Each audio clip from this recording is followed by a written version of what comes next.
I'm Stu Grimson, and this is mAll Talk. I'm Stu Grimson. This is my mAll Talk. Amazing. Thank you.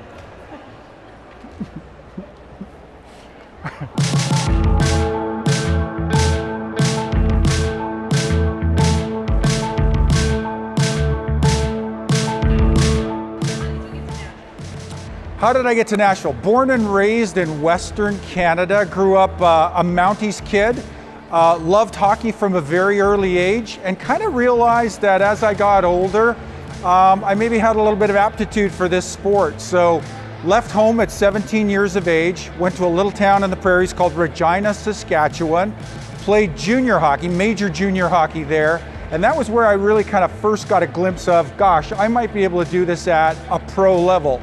So it was around the 2-year mark, being a member of the Regina Pats, playing for a major junior franchise, that the Calgary Flames ultimately drafted me. That was the team that I turned pro with, and then really started on kind of a journeyman's, a career to play professional hockey at a lot of different spots. Calgary was my original team.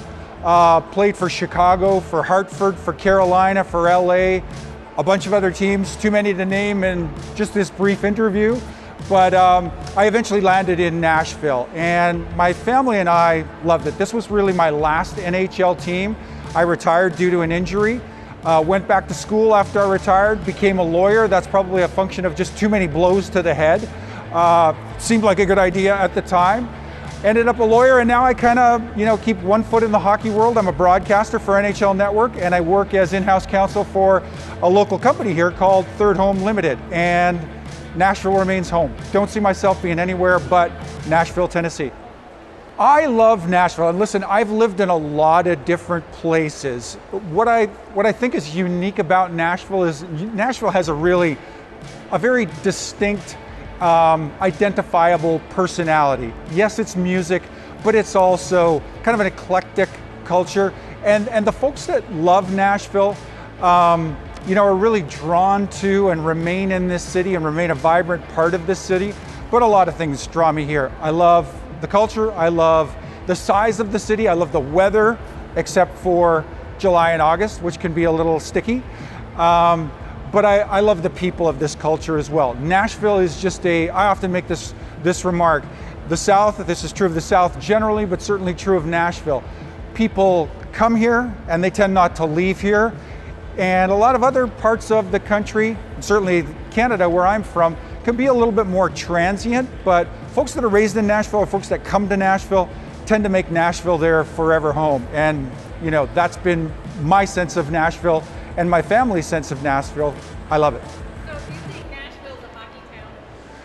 I do now. I didn't always believe that. And back in, 2001, when I first signed as a Nashville Predator, I don't think the club, the sport had really, and the city had really embraced one another at that moment.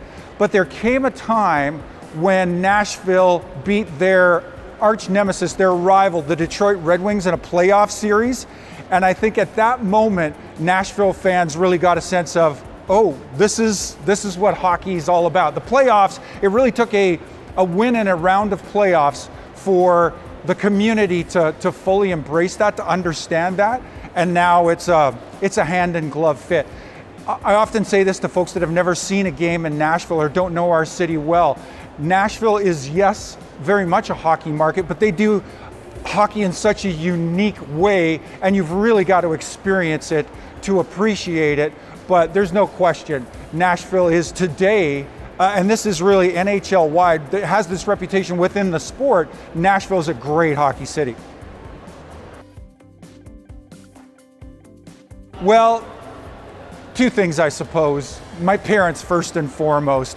I grew up in a home, Stan and M. Grimson, loving parents, both from agricultural backgrounds. They grew up on the farm, and if you needed something done for yourself, you did that for yourself. So there was nobody, nobody paid a landscaper, nobody paid anybody to do anything within the Grimson household. We did for ourselves. And as a result, I ended up, growing up with a real appreciation of hard work, how to work hard, and the fact that you really needed to apply yourself if you were going to do something meaningful in life. And that really, through my hockey career and even into my professional career outside of the sport of hockey, the work ethic that my parents instilled in me is something that I look back on and am really grateful for, because it's allowed me to do a lot of things. Another important influence, Wayne Fleming, rest his soul, died at a tragically an early age, but he was my college coach at the University of Manitoba growing up.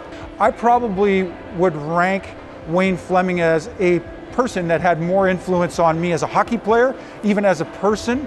Taught me a lot of the smaller, not so recognizable nuances of the game that can make you a better player. So Wayne Fleming for me was a very important influence as well. Dinner out the night before a game was my favorite thing about playing hockey. You know, you're traveling a lot, you go to a lot of major cities around North America, Canada, and the US. You know, when you spend a lot of time with a group of guys in a really tight-knit environment, you grow very close. And honestly, when you're away from your families and all you have is one another, some of the best times, some of the fondest memories that we had were, you know, a steak the night before a game in a great town like Chicago, for example. The camaraderie and the memories kind of formed over those moments were some of my favorites. So steak dinner the night before a game, if that could sound more strange. Yeah. It was a really brief encounter, but I once met Joe DiMaggio. I met Joe DiMaggio downtown New York. We were just strolling along Manhattan, and I walked past this gentleman in the crowd, and I turned on my heels, and sure enough, it was Joe DiMaggio. I quickly raced back to just say hey. Sorry, that's probably a really cheesy pun. And just wanted to engage him a little bit. He was the most gracious man. He was very accommodating, spent a little time, had a little bit of conversation with us. And then I realized I hadn't got his autograph, was another 15 or 20 feet away from him. And I walked back and he saw me walking back to get the autograph. Quickly, he just vanished. He evaporated on the streets of Manhattan. He disappeared into some store somewhere, like he'd had enough of me, clearly. My marriage and my bride. Those are hard to separate, those two things, but I've married my best friend. I found her later in life, and I realized the importance of how it is to connect with somebody you really, truly enjoy. That's my Jennifer, that's my marriage, and it is really, among the children that I brought into this world and the grandbabies that are now following, my marriage, my wife. Terribly important. She's standing right there off camera. I have to mention her at some point. It's mall talk, not mall dance. Mall talk. All right, goodbye.